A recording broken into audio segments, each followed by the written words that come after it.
जय हिंद। आज हम एक नए टॉपिक पर बात करते हैं जो आपके परीक्षा में बहुत आता है, जिसका नाम है मुगल काल। आइए आते हैं बोर्ड में, देखिएगा मुगल काल। जो मुगल काल है प्यारे बच्चे, ये कह दिया जाए कब से कब तक चलता है। ये चलता है 1526 से और 1707 तक देखा जाए वैसे चलता है। उत्तर मुगल काल 1857 तक चलता है, लेकिन मेन मुगल काल चलता है 1526 से 1707 तक।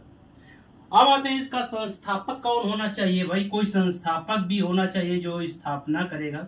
इसका संस्थापक था दोस्त बाबर।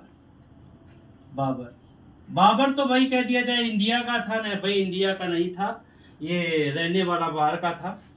तो इसका जो जन्म हुआ था दोस्त, वो हुआ था फरगना। फरगना कहाँ ढूंढोगे तो भाई ये पड़ता है उज्बेकिस्तान में, नाम सुने होगे, यहीं पड़ता है फरगना। इसकी माता का नाम बात करें तो माता आ जाएंगी कुतुनुब निगार खानम, कुतुनुब निगार खानम। और पिता की बात करें तो दोस्त पिता आ जाएंगे मिर्जा उमर शेख। अब बात करते हैं कि भाई ये क्यों ज्यादा पेपर में पूछे जाते हैं। तो भाई ये पूछे इसलिए जाते हैं, ये पूछ लेता है कि भाई मुगल काल को और किस नाम से जानते हैं।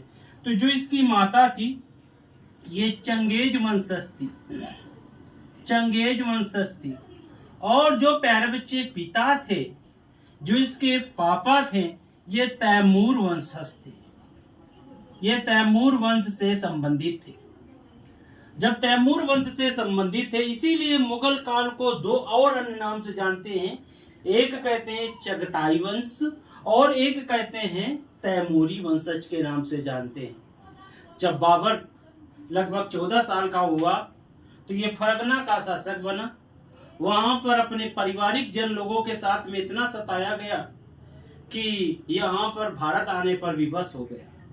अब आते हैं जो बाबर को लाने वाले थे, भाई उनके विषय में चर्चा करेंगे, लेकिन बाबर के युद्धों के विषय में एक चर्चा करते हैं। जो बाबर के युद्ध फेमस है, आपके एग्जाम में बहुत आते हैं। बाबर के युद्ध, बैटल ऑफ बाबर के विषय में बात करें तो बाबर के युद्ध के विषय में कोई पी के घर जा रहा है तो यही ट्रिक है, पी के चला घर, पी के चला घर, पी के चला घर।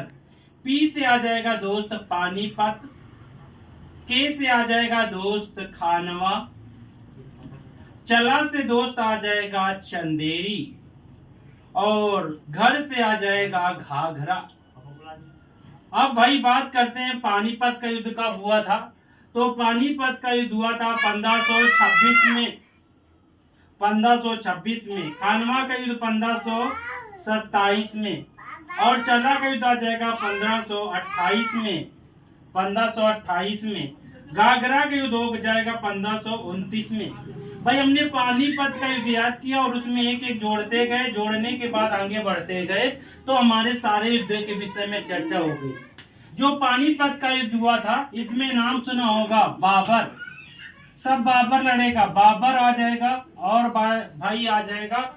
एक नाम सुना होगा दिल्ली का शासक था इब्राहिम लोधी। कौन आ जाएगा दोस्त? इब्राहिम लोधी आ जाएगा। भाई इसमें जीता कौन? बाबर। अब सोचो, बाबर के पास में कुछ हजार के सैनिक थे और बाबर की तरफ से जो था भाई, नाम सुना होगा राणा सांगा, जिसके कह दिया जाए भाई राणा सांगा जो था, एक हाथ नहीं था, एक आंख नहीं था और इसके शरीर में 70 घाव थे। इसने दिल्ली के शासकों को 16 बार पराजित किया है, लेकिन वो बाबर की तरफ से मेरे बच्चे लड़ाई किया था। लड़ाई नहीं किया था जैसे मैदान में हम जाते हैं क्रिकेट के मैदान में, वैसे गया मेरे बच्चे, वहां देखता रहा और बाबर ने हरा दिया। ऐसा क्या रीजन था, थोड़ा सा आपको समझाते हैं। रीजन ये था कि भाई अपने देश के सैनिक युद्ध करते थे हाथियों से। और देखो ये थोड़ा सा बताते हैं, ये बाबर की सेना है और ये इब्राहिम लोधी की सेना है, इब्राहिम लोधी की सेना है। बाबर ने कहा ये हाथी का प्रयोग करेंगे, तो हम हाथी नहीं करेंगे, अपनी तरफ से क्या करेंगे, तोप का प्रयोग करेंगे।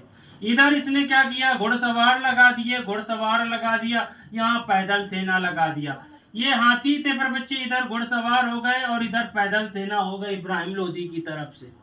अब बताओ, जब तोप से गोले बरसाए जाएंगे तो हाथियों को भी लगेंगे और हाथी घायल होकर किस तरफ भागेंगे, इब्राहिम लोदी की सेना की तरफ भागेंगे। पीछे पैदल सेना ये भागने लगी, इब्राहिम लोदी को पकड़ लिया गया और बीच मैदान में बाबर ने वहीं पर कत्ल कर दिया। इस प्रकार से यही नीति जो थी बाबर ने बनाया था, इसी को तुलगमा नीति कहा जाता है, तुलगमा नीति कहते हैं। और बाबर ने सबसे पहले जो भारत में तोप का प्रयोग किया था वो पानीपत का पहला युद्ध यानी आ जाएगा 1526 में किया था।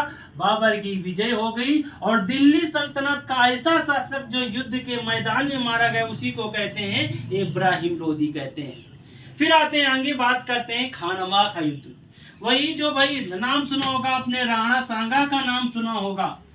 कहते हैं राणा सांगा के भाई, हमने बताया भी, जिक्र किया, राणा सांगा के भाई एक हाथ नहीं था, एक पैर नहीं था और कितने घाव थे, 70 घाव थे। बाबर ने राणा सांगा के खिलाफ युद्ध किया और बाबर जीत जाता है। कोई युद्ध ऐसे नहीं जीता जाता, उसकी रणनीति बनाई जाती है। जब राणा सांगा के विषय में बाबर के सैनिकों ने सुना था तो सोचा यह युद्ध कैसे जीतेंगे, लेकिन घटना ये होती है युद्ध जीतने के लिए बाबर ने क्या किया, जिहाद का नारा दिया था। क्वेश्चन आता है, बाबर ने जिहाद का नारा किस युद्ध में दिया है, तो भाई खानवा के युद्ध में दिया है जिहाद का नारा। जिहाद समझते हो, जो अपने शरीर को न समझ करके, यानी अपने शरीर को न समझ करके, यानी अपने धर्म की रक्षा के लिए पर बच्चे वो कर दे, यही जिहाद कहलाता है। अब आते हैं, राणा सांगा हार जाते हैं और इसमें बाबर की विजय हो जाती है। तीसरा युद्ध आता है चंदेरी। चंदेरी का युद्ध नाम सुना होगा भाई, इसमें मेदिनी राय, दोस्त मेदिनी राय और बाबर के बीच में हुआ था, जिसमें मेदिनी राय हार जाता है और बाबर की विजय हो जाती है। इसके बाद ये बात करें, इसी में शेर शाह सूरी आए जे सैनिक के रूप में चंदेरी के युद्ध में बाबर के साथ लड़ा था। आते हैं घाघरा के युद्ध में बाबर की विजय हो जाती है। अफगान और बाबर के बीच में हुआ, जिसमें बाबर की विजय हो गई। और भाई कौन हार गया, इसमें हार जाता है फिर बच्चे अफगान, जीत जाता है बाबर। 1530 में बाबर थक जाता है, यहीं पर आराम बाग आगरा में इसकी मृत्यु हो जाती है। कहाँ दोस्त मृत्यु हो जाती है, आराम बाग आगरा में मृत्यु हो जाती है। लेकिन इसका भाई इच्छा थी जब मरे तो दफनाए जाए अपने देश में। इसका कब्र जो बना है ये काबुल में बना हुआ है। काबुल किसकी राजधानी है, तो अफगानिस्तान की राजधानी का नाम है काबुल। दोस्तों इतना ही रखते हैं, मिलते हैं अगले वीडियो में, तब के लिए जय।